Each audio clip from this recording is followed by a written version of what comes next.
السلام عليكم ورحمة الله وبركاته. إن الحمد لله نحمده ونستعينه ونستغفره ونؤمن به ونتوكل عليه ونعوذ بالله من شرور أنفسنا ومن سيئات أعمالنا. من يهده الله فلا مضل له ومن يضلله فلا هادي له.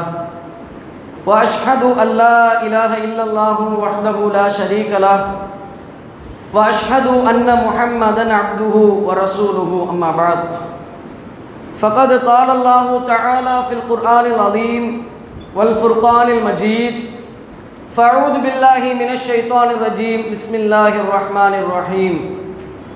يا أيها الذين آمنوا اتقوا الله حق تقاته ولا تموتن إلا وأنتم مسلمون.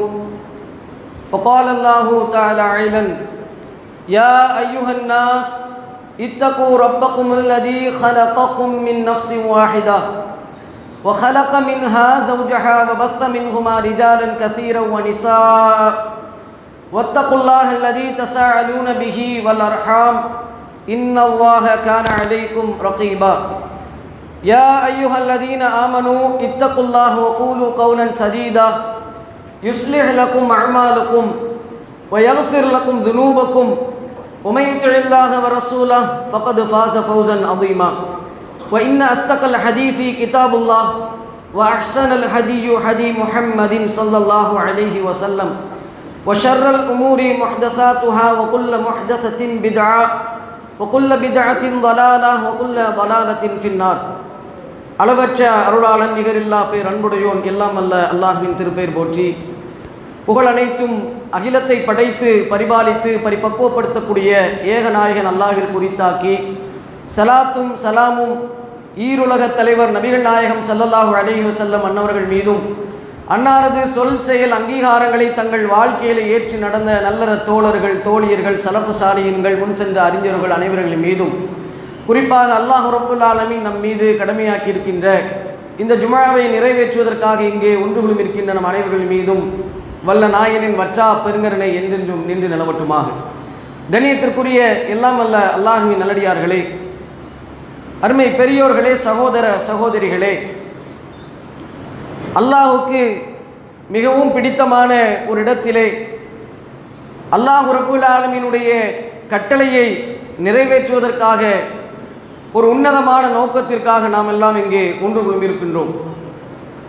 பெரும்பான்மையான காலங்களிலே பெரும்பான்மையான இடங்களிலே முஹல்லாக்களிலே நாம் பள்ளிவாசல்களை அங்கு சென்று பார்வையிட்டோம் என்று சொன்னால், இந்த வெள்ளிக்கிழமை ஜும்ஆ தொழுகைக்கு மக்கள் காட்டக்கூடிய அந்த ஈடுபாடும் மக்கள் காட்டக்கூடிய அந்த நன்மையை எதிர்பார்த்து செய்யக்கூடிய அந்த முனைப்புகளும், இது மாதிரியான பள்ளிவாசல்கள் முழுமையாக இன்னும் ஒரு சில நிமிடங்களில் மக்கள் வர வர இந்த பள்ளிவாசல் முழுமையாகிவிடும். அந்த அளவிற்கு எல்லா மக்களும் எல்லா முஹல்லாக்களிலும் குறிப்பாக இந்த ஜும்ஆ தினத்திலே அந்த கடமையை ஜும்ஆ என்ற கடமையை நிறைவேற்றுவதற்காக ஆர்வம் காட்டக்கூடியது நாம் பார்க்கிறோம். ஆனால் அதே முஸ்லீம்கள் அதே முஹல்லாவாசிகள் மற்ற நாட்களிலே மற்ற வக்து தொழுகைகளிலே இது மாதிரியான ஒரு முனைப்பை ஒரு ஈடுபாட்டை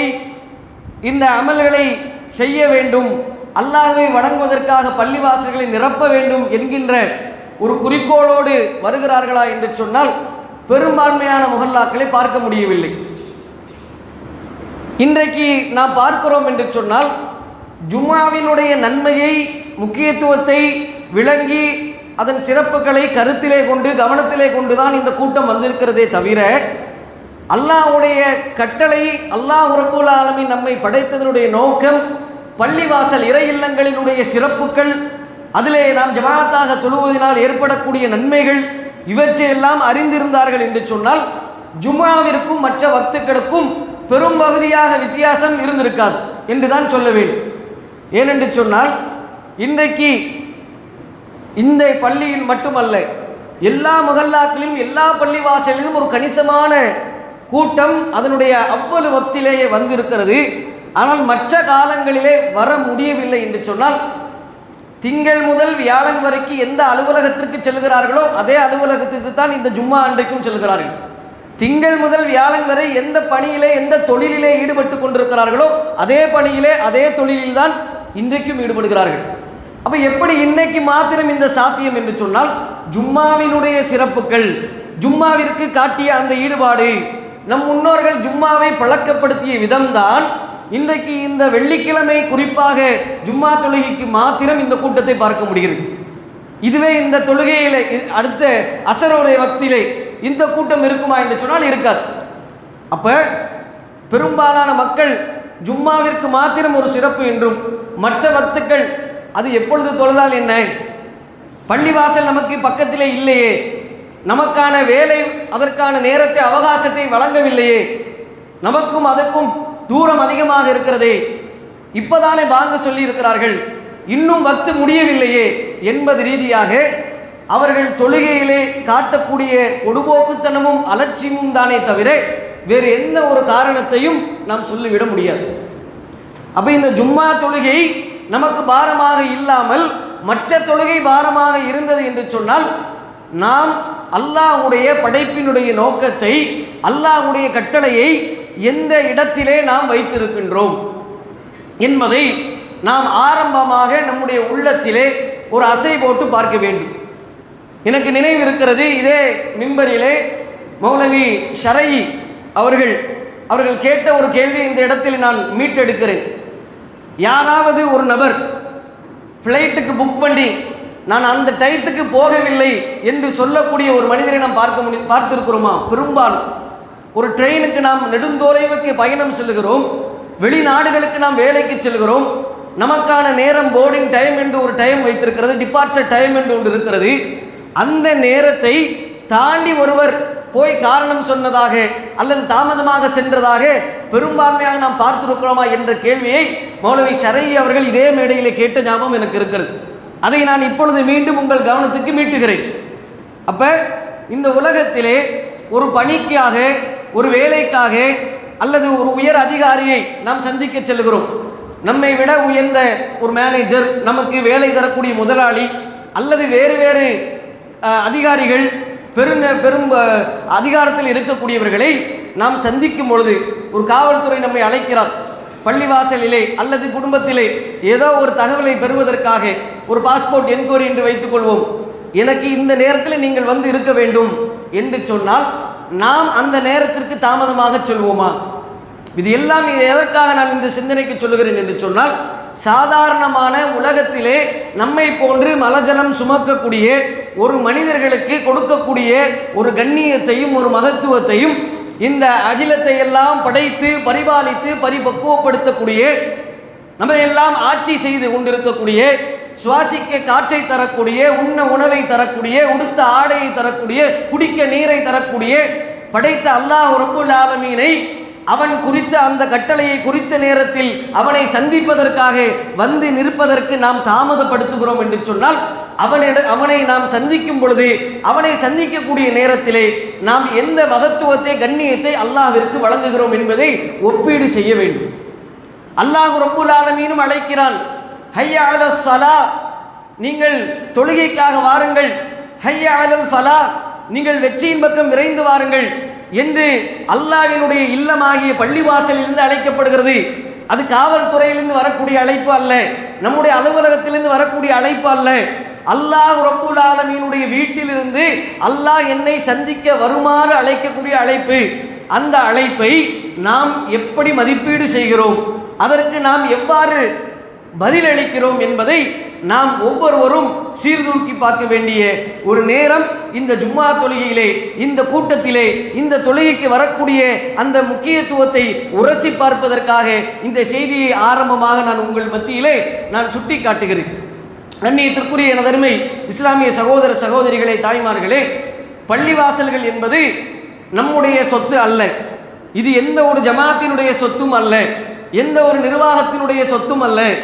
இது அல்லாஹ்வுடைய வீடு, அல்லாஹ்வுடைய ஆலயம். அல்லாஹ்வுடைய வீட்டிற்கென்று சில கண்ணியம் இருக்கிறது. அல்லாஹ்வுடைய வீட்டிற்கென்று அதற்கென கொடுக்க வேண்டிய மரியாதையும் ஹக் என்ற உரிமையும் இருக்கிறது. அதை சரியான முறையிலே நிறைவேற்றுவது அந்தந்த மஹல்லாவில் இருக்கக்கூடிய முஸ்லிம்களின் மீது கடமை.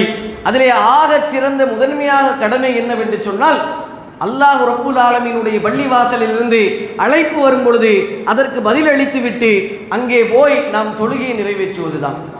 இதுதான் ஒரு உம்மத்திற்கு கலிமா சொன்ன ஒரு மனிதனுக்கு ஏற்படக்கூடிய ஆரம்பமான கடமை, ஆரம்பமான அடிப்படையான கடமை என்பது இந்த தொழுகை தான். அப்போ இந்த தொழுகையை நாம் எந்த அளவிலே நாம் நிறைவேற்றுகிறோம், எப்படியான சூழ்நிலைகளிலே நிறைவேற்றுகிறோம், எந்தெந்த அடிப்படையிலே எந்தெந்த முறையிலே அல்லாஹ் ரப்புல் ஆலமீனுக்கு பதிலளிக்கிறோம் என்பதை நாம் கவனம் எடுக்க வேண்டும். தாய்மார்களை பொறுத்த வரைக்கும் பள்ளிவாசல்களுக்கு கட்டாயம் வந்து தொழுக வேண்டும் என்று அவசியம் கிடையாது. அவர்களுக்கு சிறந்தது வீட்டிலே தொழுவதுதான்.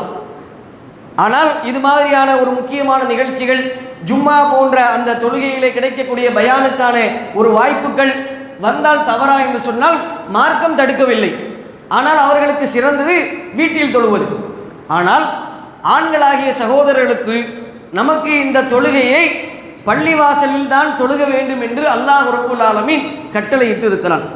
அல்லாஹ்வுடைய தூதர் சொன்னாங்க, குல்லும் ஃபில் மஸ்ஜித், இந்த பூமியிலே எனக்கு எல்லா இடமும் தொழுவதற்கான ஒரு இடமாக ஆக்கப்பட்டிருக்கிறது.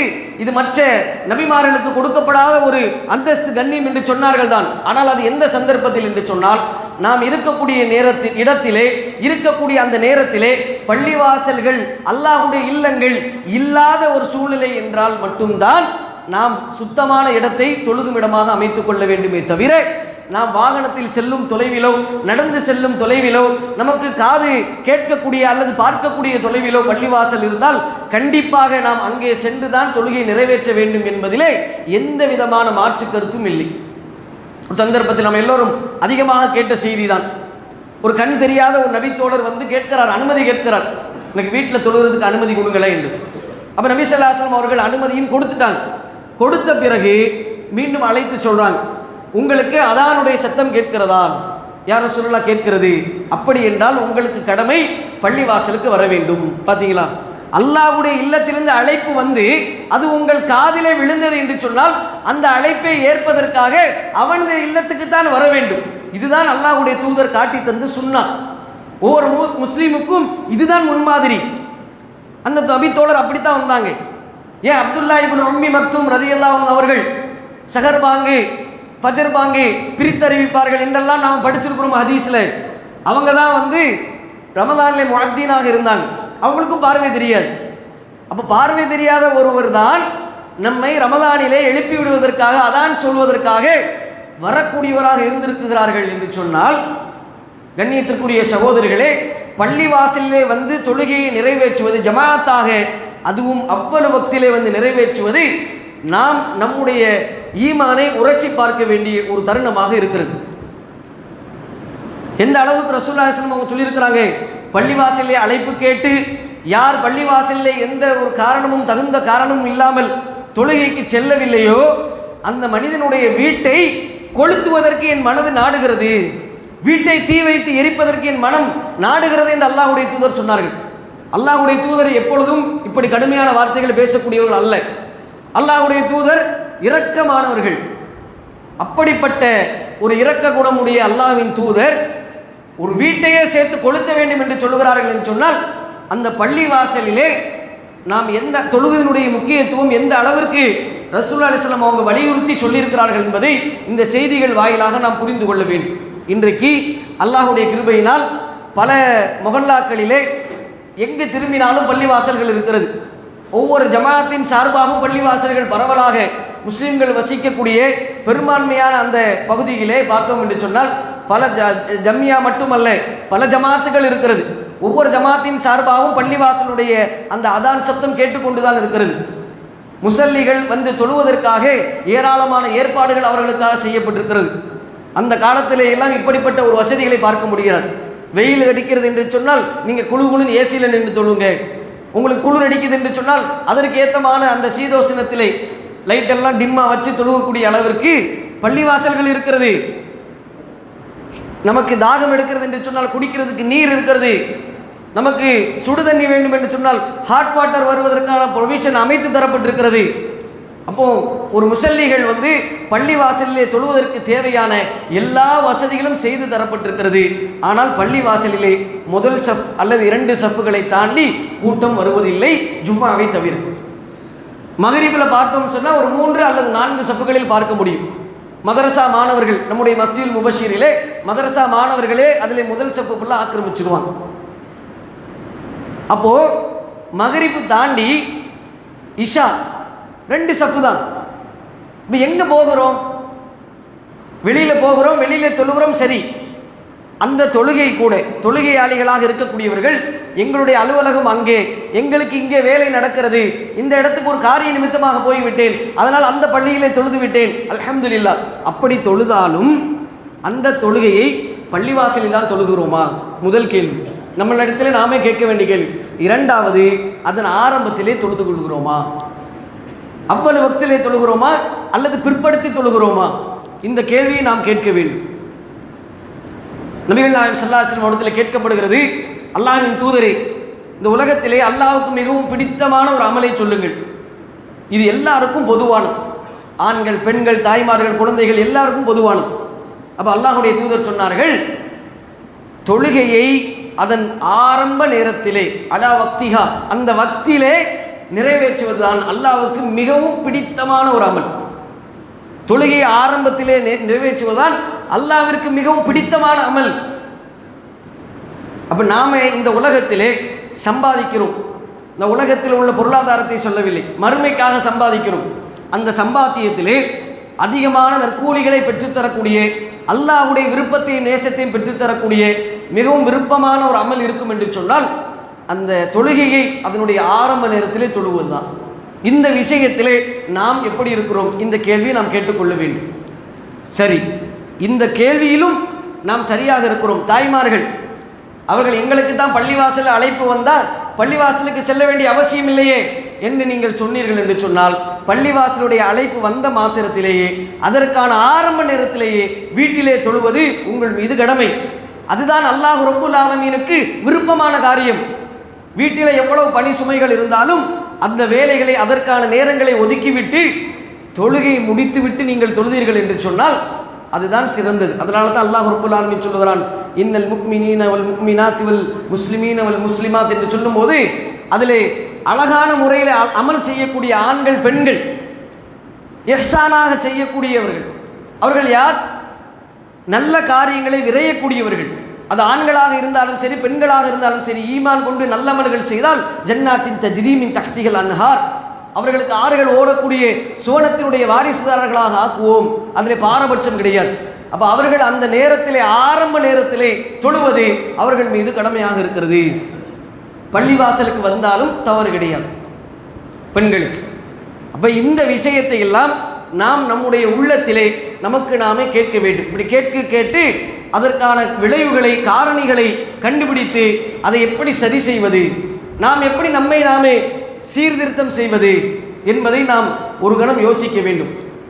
இன்னல்லாஹ லா யுகையிரு மா பிகௌமின் ஹத்தா யுகையிரு மா பி அன்ஃபுஸிஹிம். எந்த ஒரு சமூகம் தன்னை தானே சுய பரிசோதனை செய்து சீர்படுத்தி கொள்ளவில்லையோ அந்த சமூகத்தை ஒருபோதும் அல்லாஹ் மாற்ற மாட்டான்.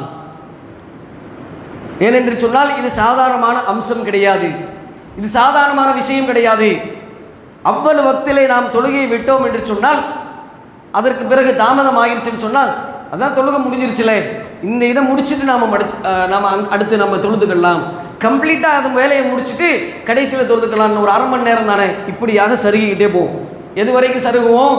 அடுத்த வக்தில் சேர்ந்து தொழுகிற அளவுக்கு கதா செய்கிறோம் சொல்கிறோமே, அப்படியான ஒரு தொழுகைக்கு நம்ம ஃபஸ்ட்டு எடுத்துகிட்டு போவோம். அதற்கு பிறகு ஒரு கட்டம் வரும், அந்த 2 தொழுகையை 3 தொழுகையாக சேர்த்து தொழக்கூடிய கட்டம் வரும். பிறகு என்ன வரும்? இவ்வளவு பெண்டிங் ஆகிடுச்சு, அல்லாஹ்ட்ட தௌபா செஞ்சுட்டு நாளையிலேருந்து கரெக்டாக தொழுவோம்.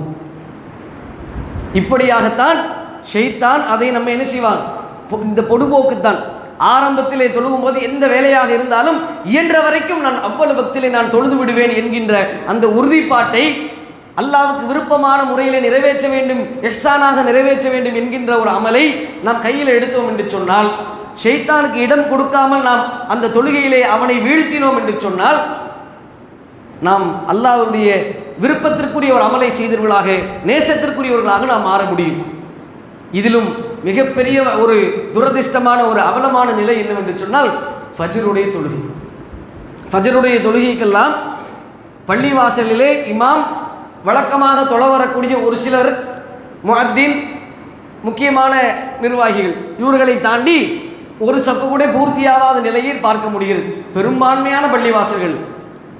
இதில் எந்த ஜமாத்தும் விதிவிலக்கு கிடையாது, எந்த ஜமாத்தும் விதிவிலக்கு கிடையாது.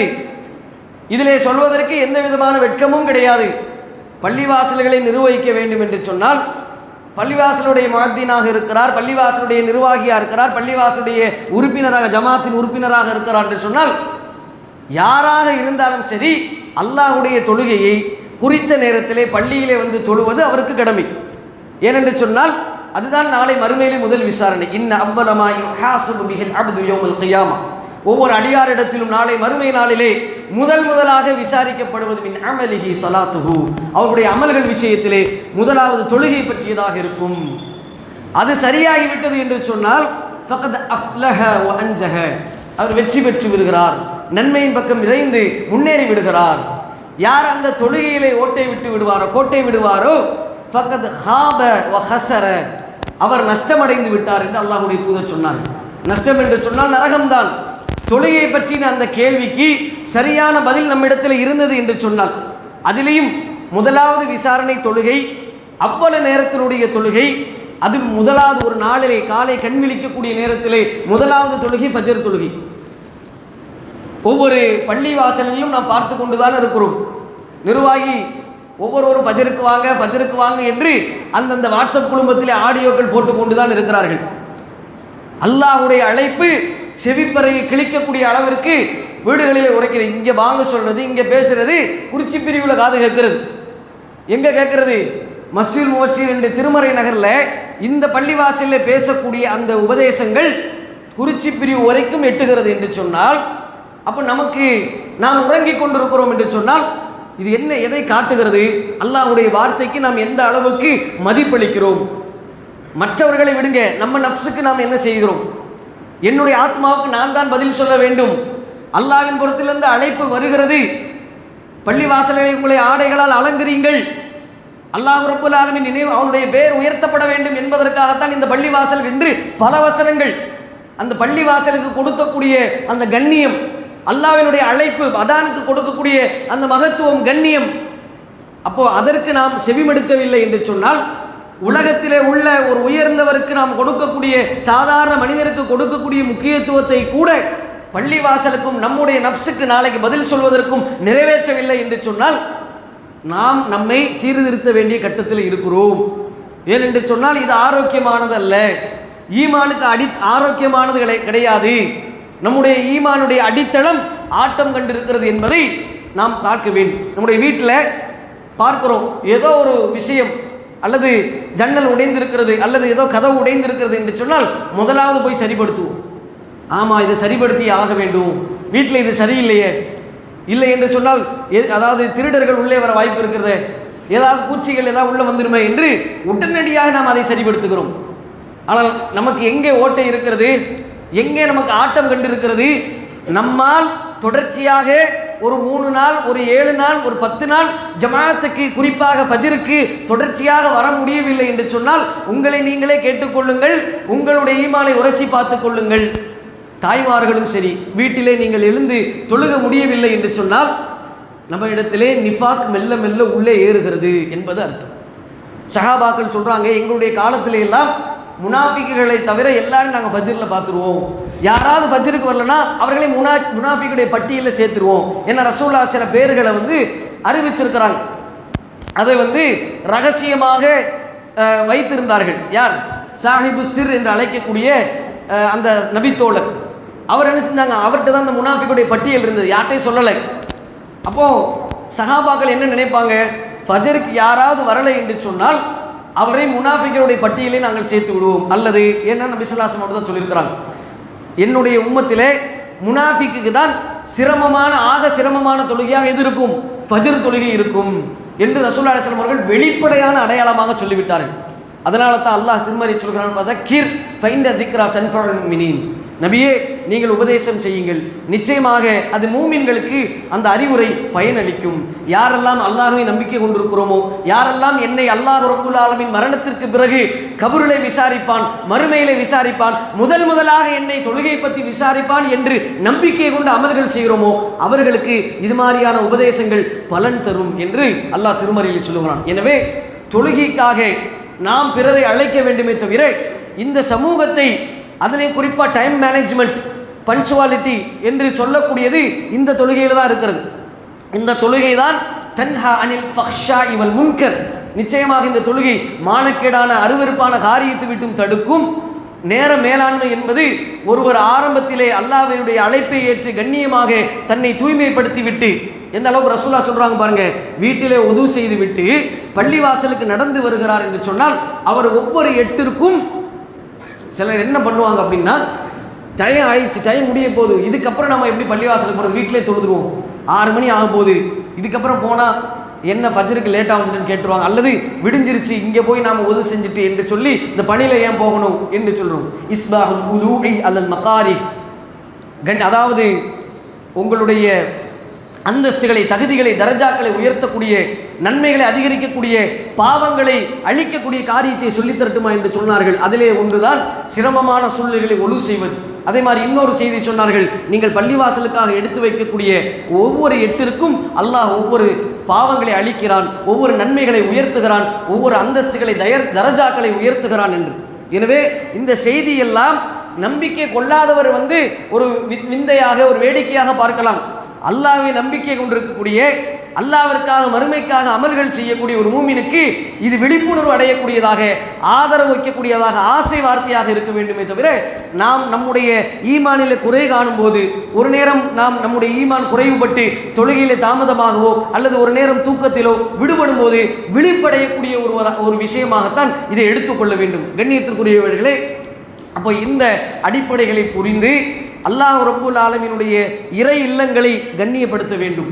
இறை இல்லங்களுக்கு வருகிறோம், நாம் ஏதோ ஒன்று பார்க்கிறோம், நாம அதை சரி செய்வதற்கான முயற்சிகள் நாம் செய்ய வேண்டும்.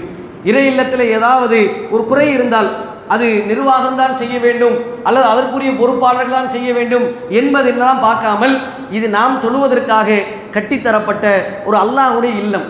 என் வீட்டிலே ஒரு குறை இருந்தால் நான் எப்படி சரி செய்வேனோ அதே போன்று நான் அன்றாடம் வரக்கூடிய, நான் அன்றாடம் தொழுகக்கூடிய என்னுடைய இது தொழுகை இடம், அல்லாஹ்வுடைய வீடு என்ற ஒரு எண்ணத்திலே நாம் அவ்வளவு வக்திலே முடிந்த வரைக்கும் பள்ளிவாசலில் ஜமாத்தாக தொழுவதற்கு வர முயற்சி செய்ய வேண்டும். அதுதான் நம்மையும் இறை மறுப்பார்களையும் பிரித்து காட்டக்கூடிய மிக முக்கியமான வெளிப்படையான ஒரு பண்பாக சொன்னார்கள். அதே போல குறிப்பாக ஃபஜ்ர் தொழுகை நம்மை மூமினையும் முனாஃபிக்களையும், நிஃபாக் என்ற நோய் உள்ளத்தில் இருக்கிறதா இல்லையா என்பதையும் பிரித்து காட்டக்கூடிய ஒரு வெளிப்படை அடையாளமாகவும் சொன்னது இந்த ஃபஜ்ர் தொழுகை தான். எனவே இந்த தொழுகை விஷயத்திலே, ஜமாத்தாக தொழுகக்கூடிய விஷயத்திலே, அவ்வளவு வக்திலே தொழுகக்கூடிய விஷயத்திலே, பள்ளிவாசலிலே சுபுகுக்கு தொழுகக்கூடிய விஷயத்திலே நாம் கவனம் எடுக்க வேண்டும். பிற சமூகத்திற்கு ஒரு முன்மாதிரியான சமூகமாக இருக்கக்கூடியவர்களாக அல்லாஹ் ரப்புல் ஆலமீன் நம்முடைய காரியங்களையும் குறிப்பாக தொழுகையும் சீராக்கி தருவானா என்ற பிரார்த்தனையோடு என்னுடைய முதல் உரை நிறைவு செய்கிறேன்.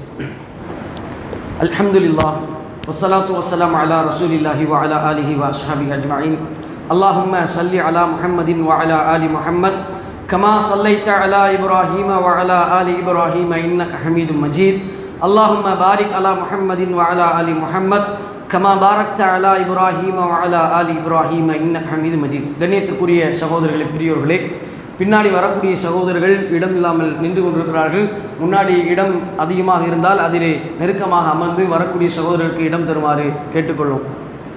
அன்பானவர்களே, அதே போன்று பள்ளிவாசலிலே அல்லாஹ்வுடைய இல்லம், அதனுடைய அழைப்பை, அதனுடைய கண்ணியத்தை, மகத்துவத்தை, முக்கியத்துவத்தை உணர்ந்து அவ்வளவு வக்திலே தொழுக வேண்டும் என்ற அடிப்படைகளை நாம் ஒரு உபதேசமாக, ஒரு மீள் பார்வைக்கான சில செய்திகளை, அறிவுரைகளை முதல் உரையிலே பார்த்தோம். அடுத்தபடியாக பள்ளிவாசல் என்பது அல்லாஹ்வுடைய இறை இல்லம் என்று நாம் எல்லோரும் அறிந்து வைத்திருக்கிறோம். அதை உரிய முறையிலே பராமரிப்பதும் முசல்லிகளுக்கு கடமையாக இருக்கிறது. உரிய முறையிலே பராமரிப்பது என்று சொன்னால், இப்போ தான் சொன்னேன், நாம் வருகிறோம், நம்முடைய வீட்டிலே வரும் பொழுது ஒரு அசுத்தம் இருந்தால் அந்த அசுத்தத்தை நாம் அப்படியே கண்டும் காணாமல் விட்டு வைப்போமா அல்லது சுத்தப்படுத்துவோமா? நம்முடைய வீட்டிலே செவத்தில் இருக்கக்கூடிய வெளியிலே இருக்கக்கூடிய ஒரு சின்ன ஒரு விஷயம் அசுத்தத்தை ஏற்படுத்துவதாக இருந்தாலும் அது நமக்கு தாங்காது. கஷ்டப்பட்டு 20 ஆண்டுகள் 10 வருஷம் 30 வருஷம் உழைத்து நாம் ஒரு வீட்டை கட்டுகிறோம். இன்னும் நிறைய பேர் சொந்த வீடு இல்லாமல் வாடகை வீட்டில் இருந்து கொண்டிருக்கிறீர்கள். அல்லாஹ் ரப்பல் ஆலமீன் அவர்களுக்கு சொந்த வீட்டை தரட்டும் இன்ஷா அல்லாஹ். ஆனால் இப்படி கஷ்டப்பட்டு பார்த்து பார்த்து கட்டிய அந்த வீட்டிலே ஏதோ ஒரு ஓட்டை உடைசல், ஏதோ ஒரு மாசு, ஒரு தூசி, ஒரு அசுத்தம் இருந்தது என்று சொன்னால் அதை யாராவது நமக்கு பின்னாடி இருந்து இங்கே பாருங்கள் உங்கள் வீட்டில் தூசி இருக்கிறது, உங்கள் வீட்டில் அழுக்கு இருக்கிறது என்று சொல்வார்களா? இல்லை நாம் சுத்தப்படுத்துவோமா? நாம் தான் சுத்தப்படுத்துவோம்.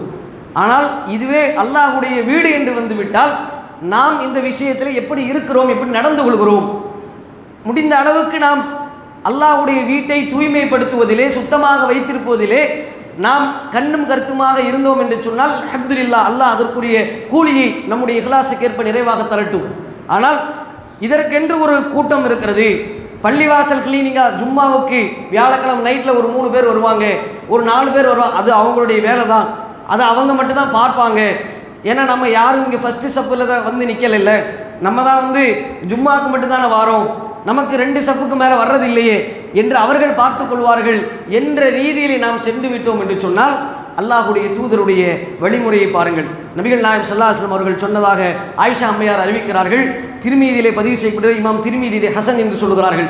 யார் பள்ளிவாசலுக்கு பள்ளிவாசலை தூய்மையாக வைத்திருப்ப உதவுவார்களோ அந்த தூய்மைப்படுத்தக்கூடிய காரியமும் எனக்கு எடுத்து காட்டப்படுகிறது அல்லாஹ்வுடைய தூதர் சொன்னார்.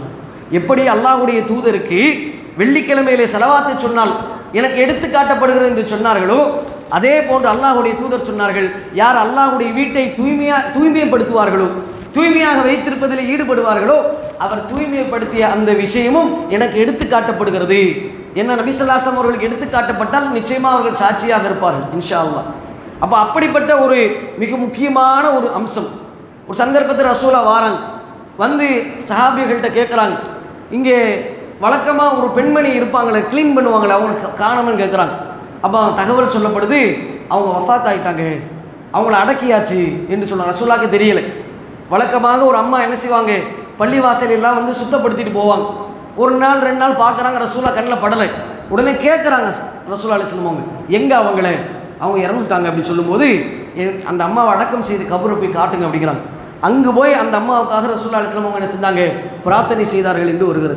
கண்ணியத்திற்குரியவர்களே, அது நம்ம ஜும்மாவுக்கு வரக்கூடிய சகோதரர்களாக இருந்தாலும் சரி, சகோதரிகளாக இருந்தாலும் சரி, தாய்மார்கள் உங்கள் பகுதிக்கு வருகிறீர்கள் என்று சொன்னால் நீங்கள் வருகிறீர்கள். வாரத்தில் ஒரு நாள் நிர்வாகம் க்ளீன் பண்ணி வச்சுருவாங்க, அதனால் நாம் தொழுதுட்டு போயிடலாம், அதுக்கப்புறம் சுத்தப்படுத்திக்குவாங்க என்று நினைக்காமல் நம்முடைய வீட்டை எவ்வாறு நாம் தூய்மையாக வைத்திருக்கிறோமோ அதே போல நாம் தூய்மையாக வைத்திருக்க வேண்டும். அது எதெல்லாம் மாசுபடுத்தக்கூடிய ஒரு காரணியாக இருக்குமோ அதையெல்லாம் தவிர்க்க வேண்டும், அப்புறப்படுத்த வேண்டும். நம்முடைய பள்ளி என்று வரும் பொழுது நமக்காக ஒரு பிரம்மாண்டமான பள்ளிகளை செய்து கட்டி போன ரமலானில் மேல் தளத்துக்காக 5 லட்சம் ரூபாய் உங்கள் இடத்துல வசூல் செய்து தான் கட்டப்பட்டது. நம்ம எல்லோருக்கும் நாம தான் கொடுத்தோம். அப்போ இதெல்லாமே எதுக்கு கொடுக்குறோம்? நம்ம முசல்லிகளுக்காக, தொழுகைசாலிகளுக்காக, அவர்களுக்காக வசதிகளை நல்ல முறையில் சிறப்பாக செய்து கொடுக்க வேண்டும் என்பதற்காகத்தான் நம்ம இதெல்லாம் ஏற்பாடு செய்கிறோம். அப்படி கட்டி கொடுத்தப்பட்டு பள்ளிவாசல் நிறைஞ்ச மாதிரி தெரியலை, தொழிலாளிகள் வந்த மாதிரி தெரியலை, ஜும்மாவை தவிர நம்முடைய கண்ணில் படுகிறதா? ரசூலுல்லாஹி அலைஹி வஸல்லம் அவங்க பார்க்குறாங்க, ஒரு காய்ந்த சளி சோற்றில் இருக்கிறது. யாரை ரசூலுல்லாஹ் சொல்லலை, தன்னுடைய கரத்தினால என்ன செய்கிறாங்க, சுரண்டி எடுத்தார்கள் என்ற ஹதீஸை பார்க்க முடியுது. ஒரு எச்சில் சுகத்தில் அப்படி படிந்திருக்கிறது, யாரையும் சொல்லலை, தானாக என்ன செஞ்சாங்க, அதை தனது கையாலே எடுத்து என்ன செஞ்சாங்க, அதை அப்புறப்படுத்தினார்கள் என்பதை நாம் பார்க்க முடியுது. அப்போ இதெல்லாம் நாம் இதன் நன்மைக்காக செய்வேன். இது அல்லாஹ்வுடைய வீடு என்ற ஒரு கண்ணியம் நமக்கு இருக்க வேண்டும். இதில் நாம் வேலை செய்வது நன்மை என்று நாம் நினைக்க வேண்டும். அப்படியா, ஜும்மாவுக்கு முன்பாக என்னுடைய பங்களிப்பாக நான் ஒரு 2 பாய் எடுத்து நான் தூசி க்ளீன் பண்ணிட்டு போகிறேன், நான் ஒரு ஜன்னலை தொடச்சிட்டு போயிடுறேன் என்று நாம் இருக்க வேண்டும். பள்ளிவாசலுக்கு ஜும்மாவுக்கு கொடுக்குறோம், அல்ஹம்துலில்லாஹ். மன் பனா மஸ்ஜிதல் லில்லாஹி பனல்லாஹு லஹு பைத்தன் ஃபில் ஜன்னா. யார் ஒருவர் அல்லாஹ்வுடைய பள்ளிவாசலுக்காக பள்ளிவாசலை கட்டி எழுப்புவாரோ அவருக்கு அல்லாஹ் ரப்பல் ஆலமீன் சொர்க்கத்திலே ஒரு மாளிகை எழுப்புகிறான். அதெல்லாம் அல்ஹம்துலில்லாஹ் நம்ம கொடுத்துட்டு தான் இருக்கோம், கொடுக்கத்தான் செய்வோம் இன்ஷா அல்லாஹ். இப்படியும் நாம் பள்ளிவாசலுக்கான ஒரு விஷயத்தை நாம் ஈடுபாடை நம்முடைய அந்த பங்களிப்பை செய்ய வேண்டும். குறிப்பாக தாய்மார்கள் உங்களுடைய பகுதிகளில் வாரீங்க, இங்கே ஒரு நிகழ்ச்சி நடக்கிறது, யாருக்காக ஏற்பாடு செய்கிறோம்? நமக்காகத்தான், நம்முடைய ஈமானை வலுப்படுத்த, நம்முடைய அமல்களை அதிகப்படுத்தத்தான் தர்பியாக்கள் என்றும் இது மாதிரியான தஸ்கியாக்கள் என்றும் வகுப்புகள் நடத்தப்படுகிறது. அப்போ அந்த வகுப்புகளை கலைந்து விட்டு முடிந்த அளவுக்கு நாம் என்ன செய்யணும், சேர்களை எடுத்து வைக்கிறது, சாப்பிட்டு அந்த ஏதாவது பொருட்கள் கீழே இருந்தாது அப்போது உடனடியாக அப்புறப்படுத்துவது. ரசூலுல்லாஹி அலைஹி வஸல்லம் அவங்க சொன்னாங்க, உங்களுக்கு தொழுகையிலே உபாதை ஏற்பட்டால், சளி இந்த மாதிரி எச்சில் ஏற்பட்டால் நீங்கள் என்ன செய்யுங்க, வலது பக்கம் துப்பாதீங்க, நீங்கள் எதிர்ப்புறம் கிபிலா திசை நோக்கி நீங்கள் உமிழ்ந்து விடாதீர்கள். ஏனென்று சொன்னால் கிபிலாவின் முன்புக்கு அல்லாஹ் ரப்பல் ஆலமீன் இருப்பதாக நாம் அந்த இன்டென்ஷனில் தான் தொழுகணும். வலது பக்கம் மலக்குமார்கள் இருப்பாங்க. நீங்கள் உமிழ்வதாக இருந்தால் இடது பக்கமோ அல்லது உங்கள் கால்களுக்கு கீழாகவோ நீங்கள் உமிழ்ந்து கொள்ளுங்கள். அதற்கு பிறகு மண்ணை போட்டு மூடிக்கொள்ளுங்கள். இது எப்போ சாத்தியம்? கிரவுண்டாக இருந்து அந்த காலத்தில் ரசூலுல்லாஹி அலைஹி வஸல்லம் காலத்தில் இருந்தது போன்ற பள்ளிவாசலாம் சாத்தியம். இப்பொழுது மாதிரி சூழ்நிலையில் என்ன செய்யணும், அதுக்கு ரசூலுல்லாஹ் தீர்வு சொல்லுவாங்க, உங்களுடைய ஆடைகளில் நீங்கள் கசக்கி கொள்ளுங்கள் அப்படின்னாங்க. ஒரு டிஷ்யூ பேப்பரோ ஒரு கச்சீஃபோ அல்லது நம்ம ஒரு நீளமான அங்கி இருந்து என்று சொன்னால் உட்பகுதியிலோ நாம் என்ன செய்யலாம், சில நேரங்களில் அந்த மாதிரி நம்ம அசுத்தங்கள் நம்முடைய விஷயங்களை எல்லாம் சளி இந்த மாதிரி விஷயங்கள்லாம் கசக்கிடணும். ஆனால் நிறைய வேதனை தரக்கூடிய விஷயம் தெரியுமா, பள்ளிவாசலை சுத்தப்படுத்தாட்டாலும் பரவாயில்ல, அசுத்தப்படுத்தக்கூடிய வேலைகளை செய்து கொண்டிருக்கிறோம். அசுத்தப்படுத்தக்கூடிய வேலைகளை செய்து கொண்டிருக்கிறோம். நாம் தான் சாப்பிடுகிறோம். இங்கே வந்து நாம் நரகத்தில் உட்காந்து அழுக்கை நோண்டி கொண்டு இருக்கிறோம். இப்படியெல்லாம் அந்த மாதிரியான அசுத்தமான ஒரு காரியத்தை செய்யக்கூடியது. அல்லாஹ்வுடைய வீடு, அதுக்குரிய கண்ணியத்தையும் மகத்துவத்தையும் நாம் கொடுக்க வேண்டும். நம்முடைய வீட்டையும் அல்லாஹ்வுடைய வீட்டையும் எந்த இடத்தில் வைத்திருக்கிறோம், ஒருவருடைய உயர் அதிகாரியுடைய அழைப்பையும் அல்லாஹ்வுடைய அழைப்பையும் எந்த இடத்தில் வைத்திருக்கிறோம், இதையெல்லாம் நாம் மனக்கண் கொண்டு சிந்தித்து சீர்தூக்கி இந்த உபதேசங்களை சொல்லக்கூடிய எனக்கும் உங்களுக்குமான ஒரு உபதேசமாக நான் சொல்லிக் கொள்கிறேன். இந்த உபதேசத்தை நாம் நிதானமாக அசை போட்டு நம்முடைய ஈமானோடு உரசி கொண்டு அல்லாஹ்வுடைய பள்ளி வாசல்களை, அல்லாஹ்வுடைய வீட்டை மகத்துவப்படுத்தக்கூடியவளாக, கண்ணியப்படுத்தக்கூடியவளாக, அதனுடைய அழைப்பை துச்சமாக எடுத்துக்கொள்ளாமல் அதற்கு மதிப்பளிக்கக்கூடியவளாக, அதனுடைய வீட்டினுடைய பொருட்களை பராமரிப்புகளை நாம் முயன்ற அளவுக்கு அதை சேதப்படுத்தி விடாமல், அசுத்தப்படுத்தி விடாமல், இயன்ற வரைக்கும் நம்மால் இயன்ற அளவுக்கு சுத்தப்படுத்தக்கூடியவளாக, அதிலே ஒத்துழைப்பு செய்யக்கூடியவளாக, பங்காளர்களாக ஆக வேண்டும். எதை சொன்னோமோ கேட்டோமோ அந்த அடிப்படையை புரிந்து நம்முடைய அமல்களை அல்லாஹ் ரப்பல் ஆலமீன் சீராக்கி அதனுடைய கூலிகளை மறுமையிலே நிறைவாக்கி தருவானாக என்ற பிரார்த்தனையோடு நிறைவு செய்கிறேன். வாஹிர் தஅவானா அல்ஹம்துலில்லாஹி ரப்பில் ஆலமீன். அஸ்ஸலாமு அலைக்கும் வரஹ்மத்துல்லாஹி வபரகாத்துஹு.